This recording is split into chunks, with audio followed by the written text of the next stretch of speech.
El 8M es uno de esos días en los que se devela algo. No tiene que ver necesariamente con las estafas del presidente o con las mentiras de su gobierno. El Día Internacional de las Mujeres siempre fue una fecha de dejar en evidencia mentiras y estafas. No hay orden natural, no hay roles biológicos. Las mujeres no cobran menos porque les guste dedicarse al hogar o a cuidar a sus hijos. También fue siempre un día de lucha por el derecho al voto, a cobrar lo mismo por el mismo trabajo, a decidir sobre tu vida. Pero también hubo 8 de marzo para que se termine la guerra, para exigir pan, para decirle basta a regímenes autoritarios. Porque el 8 de marzo en el fondo siempre fue un día de lucha para vivir libres de opresión. En 2025 claramente no está de moda reivindicar casi ninguna de estas luchas, incluso queda bien burlarse un poco de ellas, despreciarlas en su justa medida, no tanto como el poder, pero sí lo suficiente para estar a tono con los tiempos que corren. No pasa nada porque esta no es la primera vez que el movimiento feminista se enfrenta a sentidos comunes conservadores o que es despreciado o demonizado por los poderosos. De hecho, cuando pasa lo contrario, siempre es prudente sospechar, por lo menos. Cuando las sufragistas a comienzos del siglo XX exigían el derecho al voto, mucha gente pensaba que las mujeres no estaban capacitadas para hacerlo, pero ellas insistieron. Y el poder las persiguió, en muchos países las metieron presas, las torturaron, algunas murieron.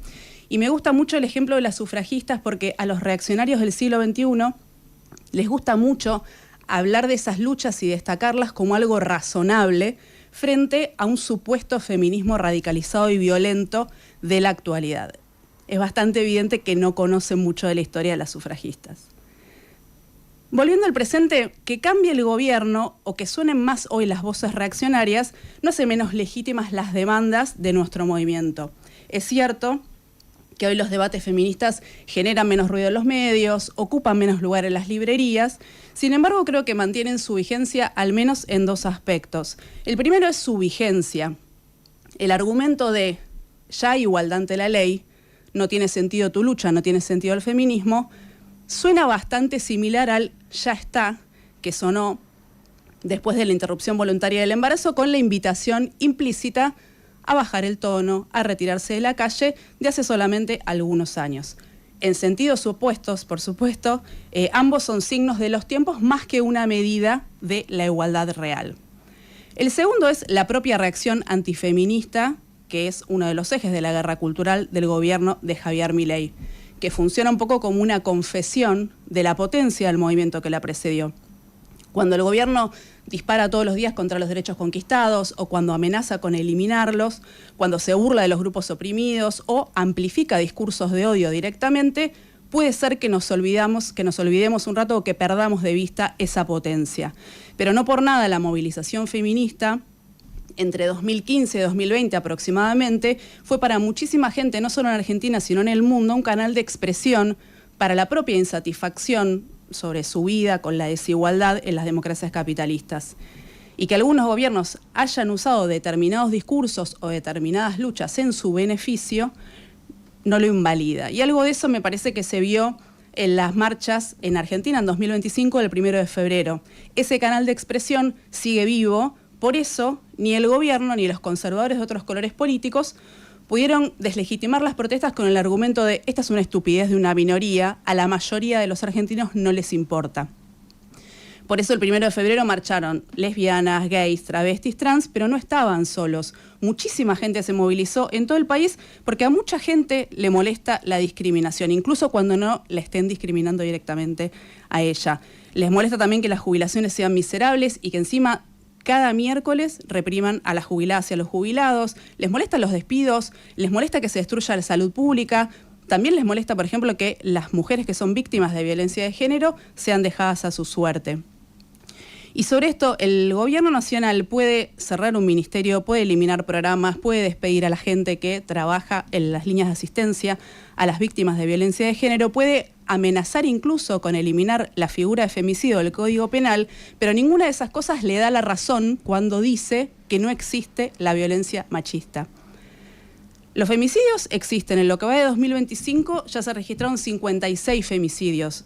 Solamente transcurrieron 66 días, es decir que casi todos los días una mujer fue asesinada en contexto de violencia de género. La desigualdad también sigue existiendo. La brecha salarial de género, otra cosa de la que no le gusta hablar a Javier Milei, también existe. Varía entre más o menos el 15% en un trabajo formal, pero puede superar el 30% en los trabajos informales. Y la mayoría de los jubilados que cobran la mínima son mujeres, justamente porque las mujeres son la mayoría en esos trabajos informales, en esos trabajos de bajos salarios. Y eliminar la moratoria jubilatoria, que, paréntesis, no es ni un privilegio ni un regalo, porque vas a pagar cada peso que no aportó tu empleador o que nadie te pagó cuando estabas cuidando a tu familia, no va a resolver ninguna injusticia. Lo único que va a hacer es profundizar esa desigualdad. Este 8M, además, va a ser un día donde se unan muchas luchas que las centrales sindicales y muchos sindicatos dejaron huérfanas y que encontraron en la calle alianzas nuevas. La lucha del Hospital Bonaparte, los obreros y las obreras despedidas de la petrolera Shell, de Volkswagen, las mujeres de la granja Tres Arroyos y otras que encuentran un lugar propio en fechas y en movilizaciones que parecían ajenas, pero que cuando vos vas a la marcha levantás la vista y te das cuenta de que la mayoría de la gente que está ahí es igual que vos, que quiere lo mismo que vos, que es vivir una vida digna y vivirla en libertad. Por eso creo que el movimiento feminista no tiene que pedir disculpas por su lucha. Los debates a cielo abierto, la independencia política y la calle son la única garantía para mantenerse vivo. Y para eso no necesita ni tutela estatal ni el permiso político de nadie. Y ningún resultado electoral, ni ayer, ni hoy, ni mañana, anula ni la potencia ni la vigencia de nuestro movimiento. El desafío sí es dar batalla, es desmentir las mentiras, es develar las estafas y es no aceptar el ya está, ni bajar la voz, porque ningún silencio conquistó nunca nada. Me gusta mucho algo que escribió Sylvia Pankhurst, que es una sufragista de izquierda, una militante socialista del Reino Unido, porque resume un poco el feminismo que a mí me interesa, por el que peleamos con mis compañeras de Pan y Rosas.